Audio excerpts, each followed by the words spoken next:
2019-2025 ಹೊದ್ದೂರು ಗ್ರಾಮ ಪಂಚಾಯಿತಿ ಅಭಿವೃದ್ಧಿ ಅಧಿಕಾರಿಯಾಗಿ ಕಾರ್ಯನಿರ್ವಹಿಸಿ ಇದೀಗ ಹೊಸಕೇರಿ ಗ್ರಾಮ ಪಂಚಾಯಿತಿಗೆ ವರ್ಗಾವಣೆಯಾಗಿರುವ ಎ ಅಬ್ದುಲ್ ಅವರು ದೂರದೃಷ್ಟಿ ಹಾಗೂ ಕ್ರಿಯಾಶೀಲ ಅಭಿವೃದ್ಧಿ ಅಧಿಕಾರಿಯಾಗಿದ್ದಾರೆ ಎಂದು ಹೊದ್ದೂರು ಗ್ರಾಮ ಪಂಚಾಯಿತಿ ಆಡಳಿತ ಮಂಡಳಿ ವತಿಯಿಂದ ಏರ್ಪಡಿಸಿದ್ದ ಬೀಳ್ಕೊಡುಗೆ ಕಾರ್ಯಕ್ರಮದಲ್ಲಿ ಗಣ್ಯರು ಅಭಿಪ್ರಾಯ ವ್ಯಕ್ತಪಡಿಸಿದರು.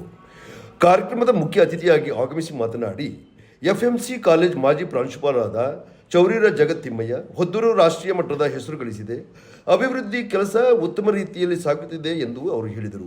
ಗ್ರಾಮ ಪಂಚಾಯಿತಿ ಸುಸಜ್ಜಿತ ಕಟ್ಟಡ ಹೊಂದಿದೆ. ಇದೆಲ್ಲವೂ ಸಾಧಿಸಲು ದೂರದೃಷ್ಟಿ ಮತ್ತು ಅಭಿವೃದ್ಧಿಯ ಚಿಂತನೆ ಹೊಂದಿರುವ ಅಭಿವೃದ್ಧಿ ಅಧಿಕಾರಿ ಅಬ್ದುಲ್ ಅವರ ಕೆಲಸದಿಂದ ಸಾಧ್ಯವಾಗಿದೆ.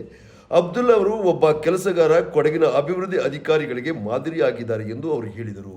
ಹಾಗೆ ಕಾರ್ಯಕ್ರಮದಲ್ಲಿ ಗ್ರಾಮ ಪಂಚಾಯಿತಿ ಸದಸ್ಯರಾದ ಹಮೀದ್ ಪೊನ್ನಪ್ಪ ಮಾತನಾಡಿದರು. ವೇದಿಕೆಯಲ್ಲಿ ಗ್ರಾಮ ಪಂಚಾಯಿತಿ ಉಪಾಧ್ಯಕ್ಷೆ ಅನುರಾಧ, ಗ್ರಾಮಸ್ಥರಾದ ಪ್ರೀತಂ ಪೊನ್ನಪ್ಪ, ಗ್ರಾಮ ಪಂಚಾಯಿತಿ ಸ್ಥಳದಾನಿಗಳಾದ ಪದ್ಮ, ಕೊರೇನ, ರಾಜೇಂದ್ರ, ಅಭಿವೃದ್ಧಿ ಅಧಿಕಾರಿ ವತ್ಸಲ, ಸಮಾಜ ಸೇವಕ ಸುಬ್ರಹ್ಮಣಿ ಹಾಗೂ ಆಡಳಿತಾಧಿಕಾರಿ ಸಂತೋಷ್ ಪಾಟೀಲ್, ಮಾಜಿ ಅಧ್ಯಕ್ಷ ದಿನೇಶ್ ಹಂಸ, ಮುಸ್ಲಿಮಿಯಾರ್ ಜಿಲ್ಲಾ ಅಭಿವೃದ್ಧಿ ಅಧಿಕಾರಿಗಳ ಸಂಘದ ಅಧ್ಯಕ್ಷ ರವೀಶ್ ಅಹಮದ್, ಹೋದವಾಡ ಬಲ್ಲಮಾವಟಿ ಗ್ರಾಮ ಪಂಚಾಯಿತಿ ಪಿಡಿಒ ಶರತ್ ಪೋಣಚ್ಚ, ಹೊದ್ದೂರು ಗ್ರಾಮ ಪಂಚಾಯಿತಿ ಸದಸ್ಯರು, ಸಿಬ್ಬಂದಿ ವರ್ಗದವರು, ಅಂಗನವಾಡಿ ಕಾರ್ಯಕರ್ತರು, ಗ್ರಾಮಸ್ಥರು, ಪಿಡಿಒ ಅಬ್ದುಲ್ ರವರ ಕುಟುಂಬಸ್ಥರು ಹಾಜರಿದ್ದರು.